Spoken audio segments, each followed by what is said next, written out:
What's up, guys? We're going to be working on a 2012 Honda. We're going to be pulling the axle out of this thing today, so going to be something not too bad, but I actually got to get my hands dirty again in the shop, something I'm not used to over the last week. Obvious step one is to remove said wheel.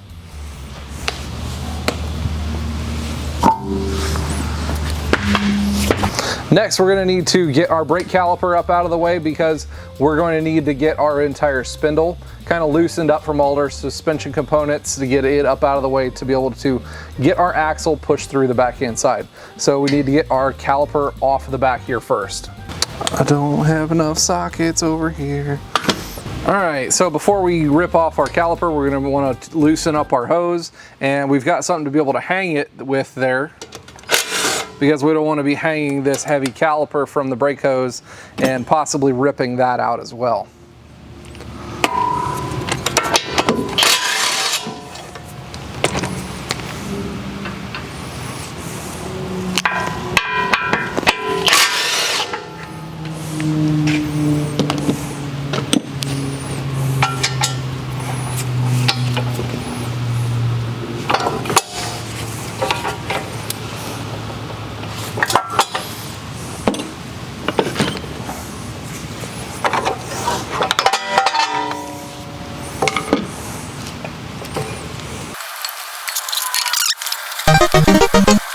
There we go. Now we're going to want to get our rotor here off of the front, and to do that, unfortunately, they're going to have some screws that are put in from the factory that aren't really necessary, but we do need to get these off. They're not going to be necessary to really go back on, but we're going to be using the SP Tools impact driver. The screwdriver here also comes with 12 other bits between hex, flat, and Phillips. And find the hammerator. So for these, you're going to be able to use it in the forward and reverse function. And for you guys who haven't used these before, you're going to press it forward and you're going to rotate it the direction that you want it to go. So since we want it to go left, we're going to kind of push it in and then rotate it to the left. When you use this one, you're going to be pressing nice even amounts of pressure to the left hand side while you strike the back side of the tool. And then you can see the screw came free right there. And this one's pretty crusty. But quick impact and it comes real free. Very simple, easy tool that everybody needs to have in their box.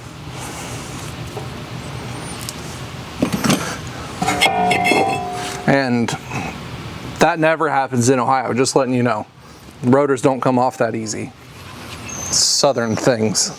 All right, now we're gonna need to get off our axle nut right here. Thankfully, our new axle that we've got going on comes with a new nut, because you can see here how it has a little divot smacked into it that is staked in place so the axle nut does not rotate back off of the axle.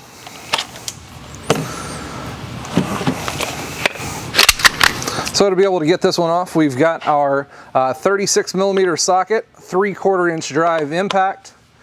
Should make quick, easy this one. Like butter. Good stuff right there. Now we're gonna need to grab us a second hammer.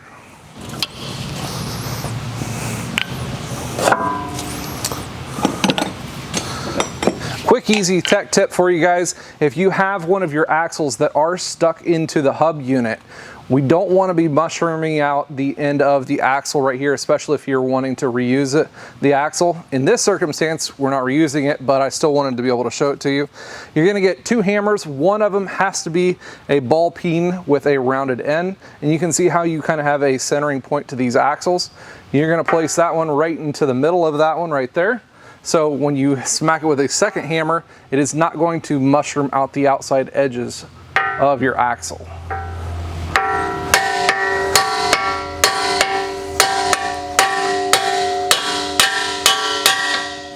See, we've driven it in. It is free from our hub unit when we need to remove that one.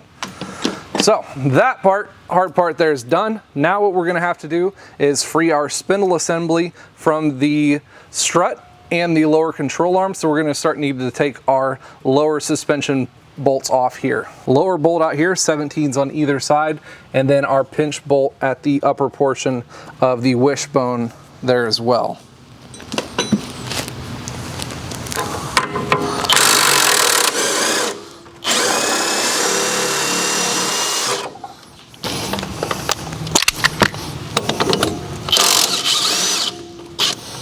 God, I am not used to working on these Southern cars. What's that supposed to mean? Coming apart like this. Like it's just falling apart. It's like it wants to come apart. How about that? Now what we're going to be doing is removing the lower ball joint from the lower control arm. Here in this area has a cotter pin, so we're going to grab our side snips here, bend our cotter pin back semi-straight at least.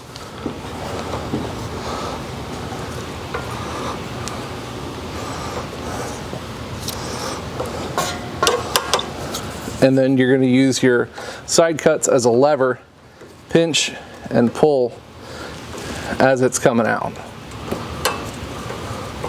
Then you get your cotter pin out.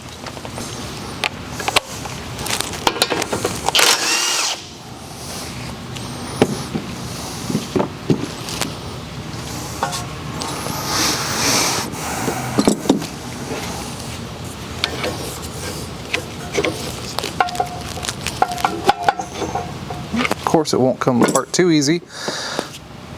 Now we've got to get our ball joint separated from the lower control arm here. Best idea if you don't have a 2-jaw press right here to press the lower ball joint out, you're going to be striking the control arm right about here to shock the ball joint free.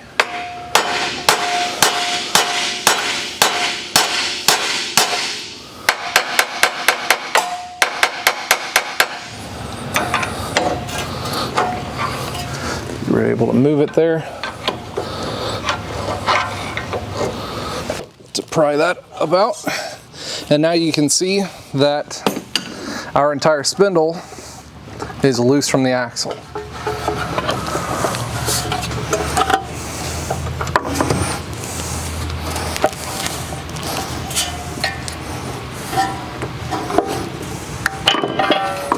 And then there we have access to our axle. Last thing we're going to need to do is separate it from the mid shaft inside underneath the vehicle. Right in here is where the outer portion of the axle goes onto the mid portion of the shaft, and we're going to get a pry bar that has the availability to hammer onto the end of it.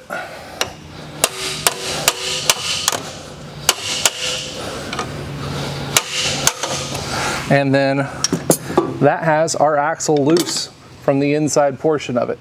So you can see it's separated from the inside half shaft. All right, and then we're good and free.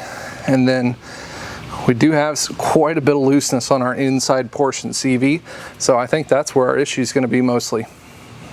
Now going back together is pretty much going to be the same thing. You can see on the inside of our axle here, there is a couple of keyed splines to it, but fortunately on the car it doesn't matter at all. They're all the same amount of splines anyways. So we're just going to be getting it fed onto the inner spline. Now when going back in, you're going to want to make sure that you go straight onto the axle, and you can use the axle itself to kind of hammer itself back onto the splines. Except for I can't see what I'm doing.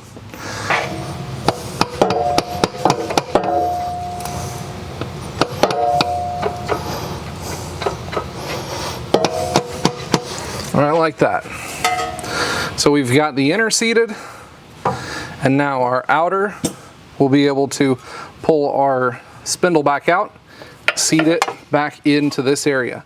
Another good idea, if you've got a lot of rust and corrosion on the outer portion in your splines of your hub, get some kind of anti-seize in here on your splines. So if for some reason you have to take your hub apart later on, it'll be a lot easier.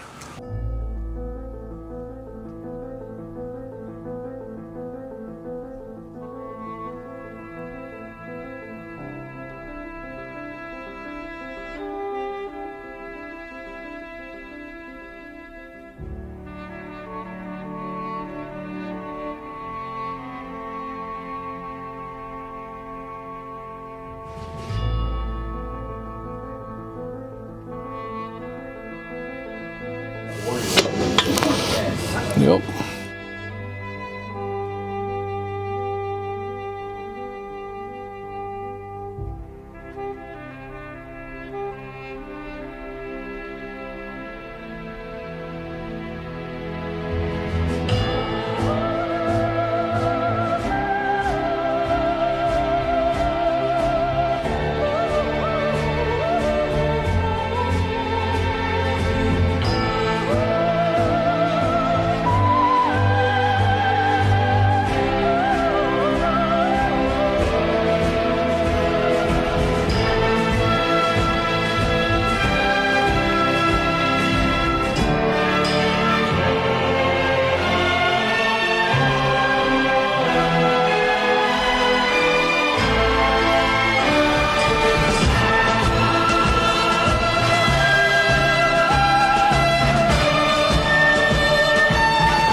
Now when we're going back together, we've got our wishbone back in, we've got the upper wishbone torqued normally, we've got our lower bolt and nut put back into the wishbone that goes through the bushing for our lower control arm.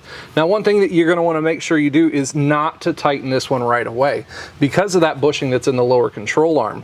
When you go to tighten this one, you want to make sure that you have the suspension in full jounced section. So you can either get a pull jack, which what we're going to do right now, get a screw jack and put it into its normal resting mode. Because if you tighten it right now and then you go to lower the vehicle, this is going to put a bind on that bushing, which will wear it out prematurely. You really don't want to do that. You'll probably have all kinds of squeaks and rattles then when you go to lower it anyway. So make sure you put the suspension into its normal riding mode before doing that. If you don't have any of those jacks, another thing you could do is put everything all together, leave that one bolt loose, lower the car so it's all the way on the ground, and then tighten that bolt up.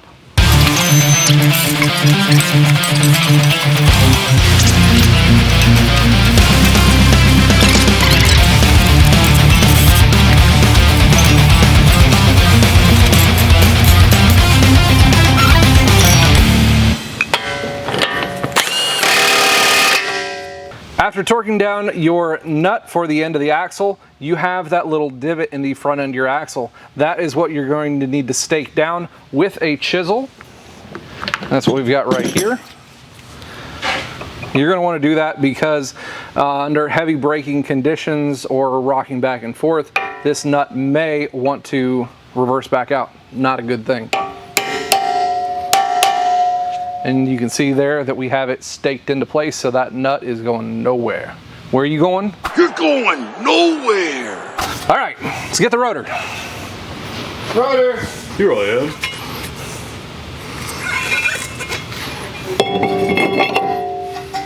I am the rotor, I am the rotor. Like I said before, you can choose to put these back on or not. Depends on what kind of state you work in, because if it was in Ohio, these things would have snapped off and we'd have never found them again. So we put one on just to hold back into place while we put our caliper back onto the rotor. Too many tools, not enough bolts. Perfect. And then the last thing we're going to do here is reattach our brake hose to the upper spindle.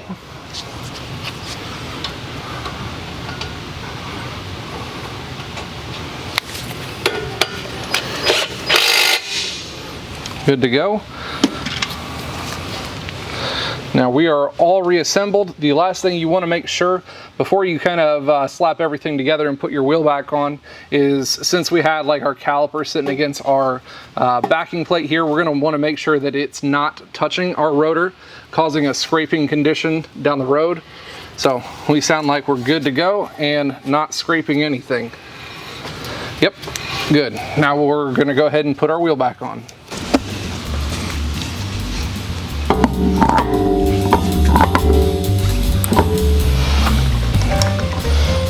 Note, buy Kyle extra large gloves, not mediums. They're made for like Whopper Junior hands. And you're not going to want to torque those on massively with an impact, because normal torque spec on these are going to be about 100 foot-pounds.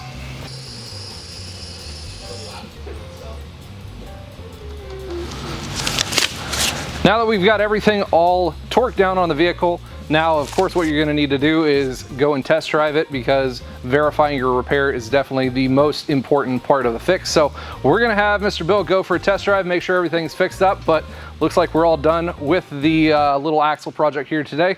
Appreciate you guys stopping in. If you guys have any other questions, feel free to leave those down in the comments below. Well, this has been the Rust Belt Mechanic here at the SP Tools Garage. You guys need to grab a tool and get wrenching.